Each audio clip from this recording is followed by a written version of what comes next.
네, 안녕하세요. GG 사우스 코리아의 리더 JC 파크랜드 박정철 교수입니다. 자, 저는 지난 시간에 점프 스타트 프로그램을 위한 Gmail의 기본적인 메일 보내기 기능을 여러분과 살펴봤고요. 자, 이제 메일을 보냈으니까 메일을 한번 받아보도록 하겠습니다. 지난 시간 간단하게 복습할 겸 편지 쓰기로 한번 메일을 보내보도록 하죠. 자, 제 이름은 이렇게 되어 있고요. 자, 원하는 사람에게 참조를 한다 라고 하면은 여기에다가 참조로 이름을 넣어주시면 되겠고, 참조하는 거를 모르게, 받는 사람이 참조하는 걸 모르게 넣고 싶다라고 하면 여기 아래쪽에 숨은 참조를 넣어주시면 되겠습니다.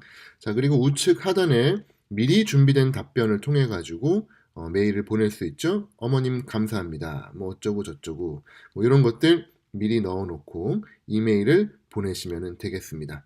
자, 아래쪽에 있는 기능 중에서 이모티콘 하나 넣어주시고요. 그 다음에 폰트 조금만 더 예쁘게 바꿔볼까요? 글자 크기 아주 크게, 그리고 볼드체 색깔 빨간색으로 넣어서 보내보도록 하겠습니다. 자, 메일이 갔습니다. 실행 취소 버튼이 떴죠? 실행 취소 버튼은 저번에 말씀드린 것처럼 테마가 아니라 톱니바퀴였죠. 톱니바퀴 안에 들어가서 세팅 값을 바꾸시면 되겠습니다. 저는 현재 10초 동안 취소할 수 있는 기간을 주었죠. 그렇기 때문에 10초 안에는 취소를 할 수가 있습니다. 자, 이제 메일이 잘 갔죠. 이제 메일을 받는 것. 오늘부터 내용을 좀 보도록 하겠습니다. 자, 보시는 것처럼 Gmail은 하나의 메일함에 이렇게 메일이 많이 들어오기 때문에 약간 눈이 좀 복잡할 수 있어요. 그래서 요거를 인공지능을 이용을 해가지고 보낸 사람에 따라서 조금 간단하게 배열을 하는 방법이 있어서 소개해 드릴까 합니다. 자, 오늘도 역시 톱니바퀴부터 시작을 할게요. 톱니바퀴 클릭해 주시고 받은 편지함 설정이라고 있습니다. 영어로는 inbox configure라고 나와 있는데 인박스를 바꿀 수 있는 기능이에요. 자, 클릭해 보겠습니다. 보시면은 메일을 5가지로 분류를 해줍니다. Gmail이 자동적으로. 자, 기본 위에 마우스를 올려보세요. 기본 위에 올리게 되면은 예를 들어서 박정철, 뭐 구글, 레오팍, JCP 이런 사람들이 보내는 개인적인 메일로 분류가 됩니다. 자동적으로. 소셜은 뭐 유튜브라든지 온라인 어떤 서비스에서 제공해주는 내용들, SNS 내용들이 이쪽으로 모여지고요. 프로모션은 이제 광고죠. 뭐 쿠폰이라든지 미타 마케팅들입니다. 그리고 이제 업데이트는 뭐 청구서라든지 저한테 뭐 주문한 뒤에 자동적으로 날라오는 그러한 것들은 이쪽으로 정리가 되고요. 포럼은 여러분이 어떤 구글 포럼이나 그룹에 소속되어 있다면은 그 이메일들이 일로 모이게 돼요. 그래서 나는 그런 포럼이 없어요. 나는 프로모션 따로 받는 게 없습니다. 이렇게 한 3개 정도만 정리를 한다라고 하면은 중요한 건 방금처럼 이메일이 잔뜩 섞여 있다가 정리가 됩니다. 기본적으로 왔다 갔다 하는 메일, 그리고 소셜 메일들, SNS 메일들이죠. 그리고 업데이트 메일들이죠. 자, 무슨 내용인지 마우스 오버를 하면 내용도 나오죠. 클릭을 해보겠습니다. 메일이 이렇게 분류가 된 거를 보실 수가 있어요. 아주 편하죠. 자, 가끔 가다가 Gmail이 착각을 하는 경우가 있어요. 이거는 아주 중요한 내용이라서 이거는 앞으로 나한테 개인적으로 좀 와야 되는 메일이다 라고 싶으시게 되면은 메일을 드래그 앤 드랍을 하시면 됩니다. 자, 요거를 기본으로 옮겨요. 그러면 이 사람한테 온 메일은 앞으로는 기본으로 분류가 됩니다. 기본적으로. 뭐 소셜로 분류하면 앞으로 소셜로 들어가게 되죠. 자, 저를 기본으로 옮깁니다. 그러면 자, 대화를 기본 라벨로 이동했습니다. 앞으로도 이렇게 할까요? 네, 하시면은 앞으로 이 사람한테 오는 메일은 전부 다 저쪽 개인으로 들어가요. 물론 기존에 왔던 메일들은 다시 정리가 되진 않습니다. 이제 앞으로부터 해당이 되는 거죠. 이렇게 해서 저는 간단하게 인박스, 받은 편지함을 간단하게 정리를 하는 편이에요. 자, 이메일이 이제 그렇게 한번 정리가 됐음에도 불구하고 여전히 메일이 많이 옵니다. 정말 이거는 중요하다라고 하는 것들은 별표를 달아서 표시를 할 수 있어요. 메일의 왼쪽 부분에 이렇게 별 모양이 있습니다. 자, 이 2가지 메일은 되게 중요해요. 그래서 별표를 클릭을 했습니다. 자, 메일에다가 별표를 분류하게 되면은 그 메일이 변화하는 건 아니에요. 여러분들 예전에 프로그램 중에서 도전 골든벨이라고 있었죠. 이 친구는 최후의 1인입니다. 83번 구사나 학생인 것 같은데, 구사나 학생이라고 하는 본질은 변하지 않지만 덕지덕지 많은 라벨들을 달고 있죠. 이 라벨의 기능이 Gmail에 해당이 되는 거예요. 자, 맨 윗줄에 있는 어머님 감사합니다라고 제가 방금 보낸 이 메일은 메일의 본질은 변하지 않습니다만 제가 별표를 달아주고 라벨을 덕지덕지 달아줌에 따라서 여기에 속하기도 하고 저기에 속하기도 해요. 어떤 날은 왼쪽에 있는 별표 편지함에 클릭을 하게 되면 별표가 되어 있는 메일들로 분류가 되고요. 제가 나중에 여기 추가로 라벨을 하게 되면 그 라벨에 또 기준으로 모이게 되죠. 그렇기 때문에 여러분들이 아주 다양한 방법으로 메일을 소팅을 할 수가 있습니다. 기존의 메일들의 문제점은 뭐 보관함이란 게 여러 개 있어가지고 하나에 속해버리면은 다른 데 속할 수가 없었어요. 학교 관련 메일함이 있었죠. 그 다음에 교장 선생님이 보낸 메일함이 있으면 교장 선생님이 보낸 학교 관련 메일은 갈 데가 두 군데이기 때문에 어떻게 어디로 가야 될지가 알 수가 없었습니다. 하지만 Gmail은 라벨을 붙여줌으로써 여러 군데로 속하게 할 수가 있어요. 인박스에 들어가 있지만 별표 편지함에 들어가면 별표 편지함에 들어갑니다. 자, 보시면은 요 앞에 작은 라벨이 붙었죠. 이 이메일은 별표도 붙어 있지만 받은 편지함에도 속해 있다라는 라벨이 붙은 겁니다. 마치 도전 골든벨 그 친구처럼 말이죠. 자, 라벨의 기능을 한번 살펴보도록 하겠습니다. 자, 왼쪽 아래 더 보기를 눌러주시고요. 중요 편지함, 채팅 보관함 등등 중에 아래쪽에 새 라벨 만들기라는 게 있습니다. 구글은 항상 한 가지 방법만으로 가는 게 아니라 여러 가지 방법으로 접근할 수 있도록 만들어져 있어요. 라벨 만드는 방법 왼쪽에서 만들 수 있습니다. 자, 첫 번째, 어머님 감사합니다라는 메일이 왔어요. 그러면 학부형 관련이라고 하는 라벨을 만들 수가 있겠죠. 됐습니다. 자, 왼쪽에 학부형 관련이라고 생긴 거를 보실 수 있어요. 그렇죠? 학부형 관련. 자, 뭐 라벨 색상을 파란색으로 지정을 해줄 수도 있고요.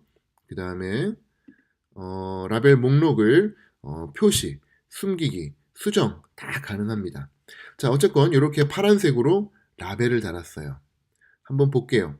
어머님 감사합니다라는 요 메일. 자, 요거 학부형 관련이에요. 지금 현재로는 받은 편지함이라고 하는 라벨밖에 없죠. 자, 학부형 관련 라벨 달아보겠습니다. 어디에 있을까요? 여기 위에 있어요. 요 버튼들을 잘 기억을 해 두셔야 됩니다. 자, 위에 학부형 관련이라고 라벨이 생겼죠. 클릭을 하세요. 그러면은 적용 후에 파란색 라벨이 생긴 걸 보실 수가 있습니다. 몇십 개의 라벨을 붙여도 상관이 없어요. 그리고 라벨 만들기 여기서도 새로 만들 수 있습니다. 자, 학부형 관련이기도 하지만 선생님으로서 저한테 온 메일이죠. 그러면 요거를 새로 만들기를 해가지고 나에게 온 메일이라고 해서 만들 수가 있습니다. 자, 볼까요? 나에게 온 메일이라고 생겼죠. 그리고 여기 왼쪽 편에도 나에게 온 메일이라고 생겼습니다. 나에게 온 메일은 빨간색으로 표시를 할 거예요. 자, 빨간색, 파란색 스티커가 덕지덕지 붙어갑니다. 하지만 얘의 기본적 소속은 받은 편지함이에요. 그렇죠. 받은 편지함에 있지만 나에게 온 메일이기도 하며 학부형 관련이기도 합니다. 학부형으로 들어가 볼까요? 그러면 어머님 감사합니다 있죠? 나에게 온 메일로 가볼까요? 그러면 역시 어머님 감사합니다 있습니다. 받은 편지함 가볼까요? 역시 어머님 감사합니다 있죠. 이렇게 라벨링을 표현을 하게 되면은 정말 편하게 사용을 할 수가 있어요.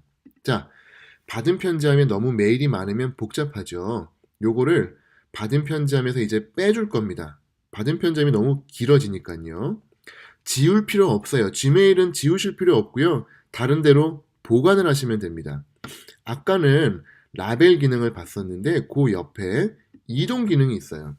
요거는 그 라벨이 붙어 있는 메일을 포함을 해가지고 그룹을 만드는 겁니다. 실제적으로 물리적으로도 글로 이동을 하는 거예요. 기존의 메일함과 같은 기능이 되겠죠. 자, 요거는 둘 중에 하나로 나에게 온 메일로 그냥 이동을 하겠습니다. 그러면 받은 편지함에선 사라졌죠. 물론 실행 취소 가능합니다. 일단은 갔어요. 그러면 나에게 온 메일로 가볼까요? 여기 메일이 들어가 있죠. 하지만 클릭해 보시면 여전히 라벨들은 살아있는 것을 볼 수가 있습니다. 이렇게 해서 정리를 하시면은 아주 편하게 할 수 있고요. 구글의 강력한 검색 기능. 자, 어머님으로 한번 쳐보겠습니다. 어머님이 들어가 있는 것 중에 맨 위에 이메일이 나오죠. 자, 이걸로 더 복잡한 방법으로도 찾을 수가 있어요. 검색창에서 오른쪽 아래 버튼을 누르시면은 검색 옵션이 나옵니다. 이게 어마어마한 기능이에요. 요거를 꼭 좀 강조를 하고 싶습니다. 자, 전체 보관함 모든 이메일 중에서 보낸 사람이 JCP이며 제목 중에 포함하는 단어 어머님, 그리고 뭐 제외할 단어 아버님, 첨부 파일이 있으면 좋고 없어도 좋고요. 만일에 첨부 파일이 있으면 크기가 몇 메가 이상인 것들, 뭐 이런 식으로까지 해가지고 검색을 할 수가 있어요. 찾아볼게요. 나올까요? 나왔죠? 안 나왔나요? 네, 안 나왔습니다. 왜? 아버님이라고 하는 기능 때문에 안 나온 것 같아요. 자, 아버님 제외하고요. 아, 첨부 파일 때문에 그렇군요. 첨부 파일을 없애볼게요. 그럼 나오겠죠? 볼까요? 네, 나왔습니다. 나왔어요. 그쵸? 저 JCP한테 온 메일 중에 어머님이란 단어가 포함이 되어 있으면 걸리는 겁니다. 자, 이렇게 검색을 끝내는 게 중요하겠지만 더 좋은 기능이 있어요. 그 검색창의 오른쪽 아래를 보세요. 이 검색 기준으로 필터를 만드실 수가 있습니다. 필터. 무슨 얘기냐? 이 검색 옵션을 기억을 해놨다가 앞으로 그러한 이메일이 오면 무엇을 하라고 시킬 수가 있는 거예요. 자, 보세요. 앞으로 이런 이메일이 오면 자, 여러 가지 기능이 있습니다만 별표 달아주고요. 중요 메일로 하고요. 그 다음에 어디로 이동을 시켜 놓을까요? 자, 뭐 개인 소셜? 개인 쪽으로 해볼까요? 그 다음에 다른 사람한테 메일을 포워딩을 해도 되고요. 아니면 스팸으로 삭제해버려도 되죠. 뭐 여러 가지 있습니다. 자, 이렇게 해서 필터를 만들게요. 자, 제가 한번 저한테 메일을 보내보겠습니다. 자, 요 사람이 제목에 어머님이라고 했고요. 어머님. 자, 해서 보내보겠습니다. 자, 이렇게 해서 이제 메일을 보냈어요. 그러면은 Gmail에 제가 미리 검색 필터링을 해놓은 게 있기 때문에 어머님이란 이름이 포함되어 있고 JCP 트레이너한테서 온 거는 어디로 간다 그랬죠? 나에게 개인 메일로 가고 별표가 달아져서 간다 그랬죠? 받은 편지함 한번 들어가 보겠습니다. 자, 어머님 들어와 있죠? 보세요. 제가 아직 누르지도 않았는데 별표 체크되어 있고요. 중요 메일로 표시가 되어 있습니다. 그리고 개인 기본 쪽으로 분류가 되어 있죠. 자, 앞으로 어마어마하게 많은 이메일을 받으실지라도 이런 식으로 라벨 기능과 필터 기능을 이용하시게 되면은 기가 막히게 메일들을 정리하실 수가 있어요. 자, 그리고 너무나 많은 메일들이 오다 보니까 여러분들이 이제 너무 메일이 많아. 쉬프트 눌러가지고 쭉쭉 쉬프트 이거 어떻게 하는지 아시죠? 선택 하나하나 하시면 오래 걸려요. 쉬프트 키를 누른 상태에서 쭉 누르시면 다 선택이 됩니다. 자, 이 많은 메일들을 지우지 마세요. 구글은 메일이 분량이 충분하고요. 무엇보다 구글 에듀케이션 버전, G Suite for Education 버전을 사용하게 되면 무제한을 쓰실 수가 있습니다. 따라서 지우지 마시고 왼쪽 위에 버튼에 보시면 보관 처리라는 기능이 있어요. 영어로는 아카이브 기능입니다. 아카이브를 해버리시면은 메일 하면서 사라지지만 지워지지는 않아요. 자, 보관 처리했습니다. 20개의 대화가 보관 처리가 됐죠. 사라졌어요. 지워진 것 같지만 휴지통에는 없습니다. 언제라도 검색을 하면 다시 찾아낼 수가 있어요. 그래서 저는 이제는 거의 메일들을 지우지 않고 정말 광고 메일이 아닌 경우에는 그냥 전부 다 보관, 아카이브 처리를 하고 있습니다. 자, 그 다음에 이제 뭐 가끔씩 이렇게 중요한 이 광고 메일 같은 것들 오는 경우 있어요. 자, 이런 이메일들은 왼쪽 위에 체크하시게 되면은 스팸 처리 기능이 있습니다. 이러면은 이제 앞으로는 이 이메일은 스팸함으로 분류가 되죠. 어디로 가면 되나요? 자, 스팸함은 왼쪽 버튼 누르시면 오픈이 되고요. 그 아래에 스팸함이 있습니다. 일로 들어가서 보시면 되겠어요. 자, 그 다음에 이제 뭐 카테고리 아까 말씀드린 그 소셜 프로모션 업데이트 포럼으로 Gmail이 자동 분류해 주는 것 카테고리 이렇게 보실 수가 있고요. 그 다음에 라벨 기능 설명해 드렸습니다. 그 다음에 개인과 스쿨로 분류가 되어 있는 기본 Gmail 자체에 분류 보실 수가 있을 거고요. 자, 그 다음에 조금 더 구체적으로 들어간다라고 하면은 환경 설정에서 조금 더 몇 가지 설명드릴 수 있을 것 같아요. 자, 환경 설정, 톱니바퀴 안에 있는 것들 간단하게만 오늘 설명을 드리겠습니다. 기능이 너무 많기 때문에 요거를 다 보시기는 어려울 거고 나중에 좀 설명을 드릴게요. 자, 제가 말씀드리고 싶은 거 가장 아래쪽에 보시면은 자, 요 서명입니다. 서명 기능은 요즘 어필리에이션이라고 해서 메일 보낼 때 아래쪽에다가 기본적으로 박정철 올림 내지는 박정철 배상 하고 이제 뭐 저희의 주소라든지 그 다음에 뭐 이메일 같은 것들 그 다음에 홈페이지들 이렇게 넣어가지고 하시게 되면은 메일 보낼 때 기본적으로 들어가요. 그리고 예쁜 폰트, 볼드체, 그 다음에 이탈릭체, 그 다음에 다양한 색깔 기능들 가능합니다. 그림도 넣을 수 있어요. 그림 넣는 방법은 이렇게 이미지를 직접 구글 드라이브에 올려놓으시고 그 구글 드라이브에서 이메일을 끌고 오는 방법이 있고요. 직접 업로드 하시는 방법이 있고 웹에 올려놓고 그러니까 뭐 구글 드라이브가 아니라 드랍박스에 올라가 있다. 그런 경우에 그 링크를 끌어오시는 방법이 있습니다. 또는 이렇게 링크로 넣는 방법도 있죠. 그래서 아무튼 다양하게 여러분의 서명을 좀 해주시면은 향후 이메일 주고받고 할 때 서로 연락을 주고받으실 때 훨씬 더 좋은 디지털 세상이 되지 않을까 생각을 해요. 자, 이러한 것들 반드시 반영 위해서 아래쪽에 변경사항 저장 꼭 누르셔야 되고요. 맨 아래줄에 보시면은 부재중 자동 응답이 있습니다. 이거는 외국 사람들은 많이 쓰는 기능인데 휴가가 있는 동안에 쓰시는 거예요. 예를 들어서 3월 21일부터 제가 3월 28일까지 휴가를 간다. 이럴 때에는 아래쪽에 휴가 중입니다. 이렇게 해가지고 텍스트를 써주시면은 저는 출장 중이에요. 이렇게 하시면은 이메일로 자동적으로 답변이 가게 됩니다. 이러한 기능들 스마트하게 사용하시면은 아주 도움이 되실 거라고 생각을 합니다. 자, 오늘은 이제 지메일 보내는 기능에 이어서 지메일 받기, 라벨, 그리고 캐터고리 만드는 방법, 그리고 서명 넣기, 그 다음에 부재중 자동 응답 기능까지 살펴보았습니다. 자, 조금 더 많은 기능들, 특히 이제 테마 안에, 환경 설정 안에 들어가시게 되면은 부가 기능 설치하기라는 기능도 있는데, 좀 더 어드밴스드 된 내용은 다음 이 시간에 또 뵙도록 하겠습니다. 자, 저는 GEG 사우스 코리아의 리더 JC 파크랜드 박정철 교수였습니다. 감사합니다.